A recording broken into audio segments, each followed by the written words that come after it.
Evet, size şimdi snowboardçuların kralını göstereceğim. Benim o.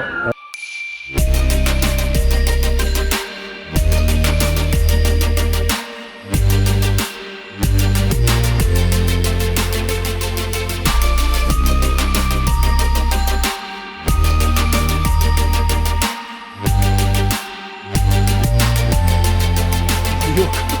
Çok iyi ses. Arkadaş bitti şu an. Hazırsınız. Hazırız. Devam ediyoruz. Hadi bakalım. Oh my gosh.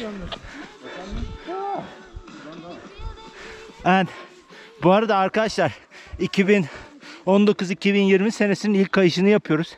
Büyük ihtimalle bu gördüğünüz yerde neydi buranın ismi? Şimdiye kadar. Ne? Karanlık dere. Karanlık Dere'de bugüne kadar kimse kaymadı. İlk defa ilk kayan biziz. Sıkıntı yok. Hadi. Zaten hızlı da gitmeyi hiç olmazsa. Önümüzü görmüyoruz ya, hızlı gitmek. Evet. O yüzden. Çok iyisin, süpersin. Süpersin. You are perfect.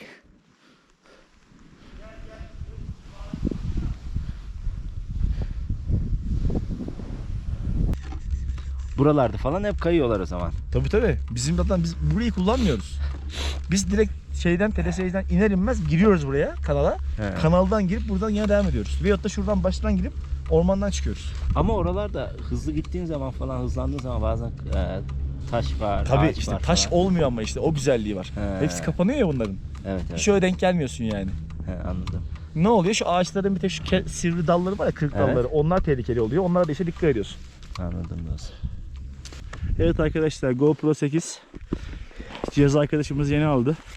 Üstün özelliklerinden faydalanıyoruz. Hem pil şarjı konumlandırması, koruması önemli bir özellik. Çünkü yoğun aktivite yaptığınız zamanlarda hep çekmek istiyorsunuz, fakat enerjiniz bittiği zaman böyle ortada kalıyorsunuz. Bu Hem arada- yetek bataryamız var. Bu arada like yapmayı unutmayın arkadaşlar. Sırf sizin için buraya Sarıkamış'a geldik. Aynen Test öyle. etmek için. Evet. Yani birazcık Kesinlikle. saygınız olsun. Kendi paralarımızı harcayarak geldik buraya arkadaşlar. Evet. Ona göre.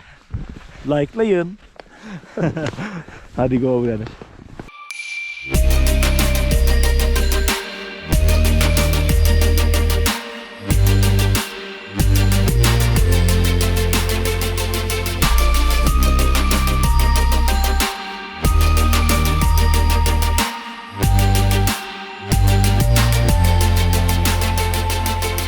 Yedinci pist buradaki efsane pisttir arkadaşlar.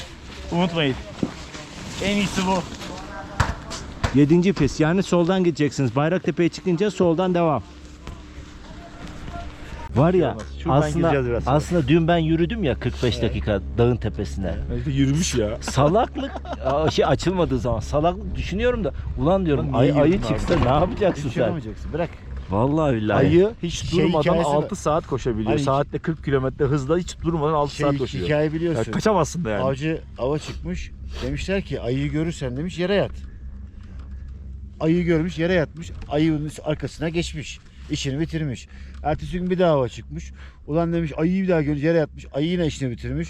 Üçüncü gün artık ayı yine yatmış. Ayı demiş ki ulan demiş avcı mısın ip de misin demiş. Sen de karar ver demiş. Avcı mısın, ip ip de de misin?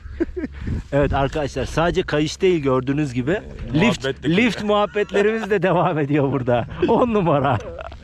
Anlat sen, anlat. Şeyde farklı suçlardan işte hüküm giyenleri karşısına alıyor. Diyor ki sen diyor ne suç işledin diyor. Diyor ki ben diyor 2 tane kadına tecavüz ettim diyor. Tamam diyor, bunu diyor şey yapın diyor. Asın diyor bu ibneyi diyor. Tez diyor kellesini vurun diyor. He. Ondan sonra öldürün diyor. İkinci içer sen diyor ne yaptın diyor. Vallahi diyor herkesi diyor dolandırdım diyor. Birkaç kişi diyor işte diyor hakkına girdim falan diyor. Tamam diyor, bunu diyor kellesini kesin diyor. Ondan sonra sen diyor ne yaptın diyor. Vallahi diyor ben diyor komşunun diyor karısını da röntgenledim diyor. Tamam diyor, bunu diyor sikin. Ondan sonra neyse cellat bunları götürüyor şimdi sırayla. Çocuk böyle yapıyor. Abi bak diyor bir yanlışlık olmasın. Bunları keseceksin, beni sikeceksin. Yani sikilmek bu kadar güzel gelebilir ancak yani. Aynen. Biz normalde buradan kayıyoruz birader. Bu kanyon burası. Şuradan başlıyoruz. Aşağısında 5-6 metre kanyon. Oradan dalıp çıkıyoruz böyle. Göstereceğim şimdi şuradaki kanyonu. Geçen sene arkadaşımın omuz çıktı burada. Kötü bir örnek oldu ama. Hadi ya. Ceren'in omuz çıktı. Ciddi mi diyorsun? Çok kötü çakıldı ama ya. Bu arada Ama göreceksin birazdan yani. Ceren'e sevgilerini ilet. Cenan seni seviyorum kardeşim. Görüşeceğiz yakında. Ya aynen YouTube'a koyacağız. YouTube'dan artık takip eder arkadaşlar. Aynen. YouTube farklı bir şey mi? Yeni duydum ha. YouTube mu YouTube mu? YouTube olan YouTube. Farklı mı YouTube? Ay onların herhalde Amsterdam aksanı Bizde böyle oluyor. kayak değil siki. Siki, aynen. Bak biz iyi. Kızla bir gün bindik. Bak bir şey diyeceğim. Kızla bir gün bindik Uludağ'da. Dedim nasıl geldiniz? Grupla mı geldiniz dedim. Evet dedi, grupla geldik. Hangi dedim grup? Sikiciyiz dedi. Nasıl dedim? Sikiciyiz dedi. Tamam dedim, biz dedim sikiyoruz da. Yani nasıl dedim, siz dedim nasıl sikiyorsunuz?